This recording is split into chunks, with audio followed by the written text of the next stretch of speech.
ನಮಸ್ತೆ ಸ್ನೇಹಿತರೆ, ಹಿಂದಿನ ಸಂಚಿಕೆಯಲ್ಲಿ ಶ್ರೀ ಪಟಾಲಮ್ಮ ದೇವಿಯ ಬಗ್ಗೆ ಕಿರುಪರಿಚಯವನ್ನು ಮಾಡಿಕೊಟ್ಟಿದ್ದೆ. ಇವತ್ತಿನ ಸಂಚಿಕೆಯಲ್ಲಿ ಬೆಂಗಳೂರಿನ ಹೆಸರಾಂತ ಶಕ್ತಿ ಕೇಂದ್ರವಾದ ಬನಶಂಕರಿ ದೇವಾಲಯದ ಬಗ್ಗೆ ವಿವರಣೆಯನ್ನು ಕೊಡ್ತಾ ಇದ್ದೀನಿ. ಬನಶಂಕರಿಯ ಮೂಲ ಸ್ಥಳ ಬಂದು ಬಾದಾಮಿ. ಬಾದಾಮಿಯಲ್ಲಿ ಕ್ರಿಸ್ತಶಕ 6ನೇ ಶತಮಾನದಲ್ಲಿ ಚಾಲುಕ್ಯ ವಂಶದ ಜಗದೇಕ ಮಲ್ಲ ಎಂಬುವ ರಾಜ ಬಾದಾಮಿಯ ದಟ್ಟ ಅರಣ್ಯದ ಮಧ್ಯದಲ್ಲಿ ಈ ತಾಯಿಯ ವಿಗ್ರಹವನ್ನು ಪ್ರತಿಷ್ಠಾಪನೆ ಮಾಡ್ತಾರೆ. ಈ ತಾಯಿಗೆ ಬನಶಂಕರಿ ಎಂಬ ಹೆಸರು ಹೇಗೆ ಬಂತು ಅಂದರೆ, ಅರಣ್ಯಕ್ಕೆ ಕಾಡು ಬನ ಅಂತೇಳಿ ಕರಿತೀವಿ, ಹಾಗಾಗಿ ಈ ತಾಯಿಗೆ ಬನಶಂಕರಿ ಎಂಬ ಹೆಸರು ಬಂತು.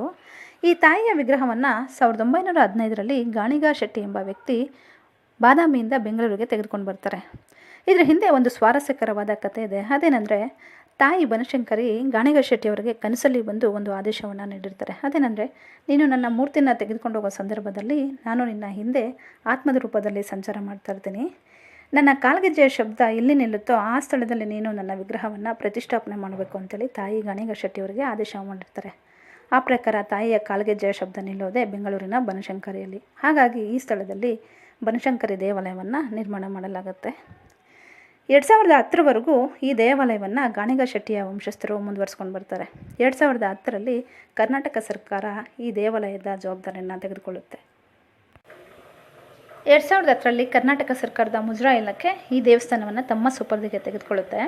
ಇಲ್ಲಿ ಭಕ್ತರಿಗೆ ಬೇಕಾದಂತಹ ಮೂಲಭೂತ ಸೌಲಭ್ಯಗಳನ್ನು ಒದಗಿಸ್ಕೊಡ್ತಾರೆ. ಅದರಲ್ಲೂ ಪ್ರಮುಖವಾಗಿ ಕುಡಿಯೋ ನೀರಿನ ಘಟಕ, ಅನ್ನದಾಸೋಹ, ಪಾರ್ಕಿಂಗ್ ವ್ಯವಸ್ಥೆ, ಶೌಚಾಲಯ, ಹೀಗೆ ಹಲವಾರು ಸೌಲಭ್ಯಗಳನ್ನು ಒದಗಿಸ್ಕೊಡ್ತಾರೆ.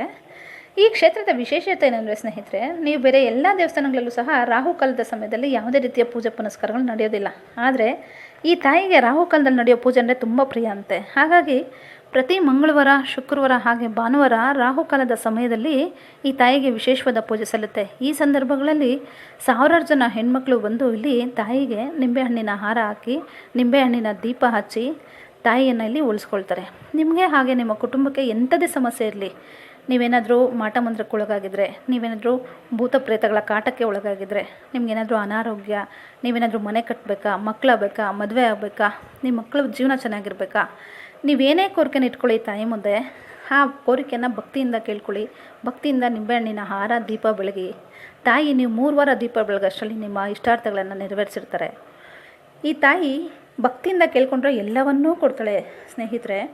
ಈ ತಾಯಿ ಹತ್ರ ನೀವೇನಾದರೂ ಒಂದು ಸಲ ವರ ಕೇಳಿಕೊಂಡು ನೀವೇನೋ ಭಕ್ತಿಯಿಂದ ಏನಾದರೂ ಹರಕೆ ಕೊಟ್ಕೊಂಡ್ರೆ ಆ ಹರಕೆನ ನೀವು ಖಂಡಿತ ಈಡೇರಿಸಲೇಬೇಕು. ಇಲ್ಲಾಂದರೆ ತಾಯಿಗೆ ಖಂಡಿತ ಕೋಪ ಬರುತ್ತೆ, ನಿಮಗೆ ಬೇರೆ ಬೇರೆ ಕಷ್ಟಗಳನ್ನ ಕೊಡ್ತಾರೆ. ಹಾಗಾಗಿ ಒಂದು ಸಲ ನೀವೇನ ಹರಕೆ ಹೊತ್ಕೊಂಡ್ರೆ ನೀವು ಆ ಹರಕೆನ ಪೂರ್ಣ ಮಾಡಲೇಬೇಕು, ಅಥವಾ ನಿಮ್ಮ ಕುಟುಂಬದವ್ರು ಅದನ್ನು ಮಾಡ್ಬೋದು. ಇದನ್ನೆಲ್ಲ ಪೂಜೆ ಮುಗಿಸ್ಕೊಂಡು ನೀವು ಮುಂದೆ ಹೋದರೆ ಅಲ್ಲಿ ವಿಶೇಷವಾದ ಪ್ರಸಾದ ಸಿಗುತ್ತೆ. ಈ ಪ್ರಸಾದ ಯಾವಾಗಲೂ ಸಿಗಲ್ಲ. ಆಷಾಢ ಮಾಸದಲ್ಲಿ ತಿಂಗಳು ಪೂರ್ತಿ ಇರುತ್ತೆ. ಬೇರೆ ಸಂದರ್ಭಗಳಲ್ಲಿ ಮಂಗಳವಾರ, ಶುಕ್ರವಾರ ಹಾಗೆ ಭಾನುವಾರ ಮಾತ್ರ ಇರುತ್ತೆ.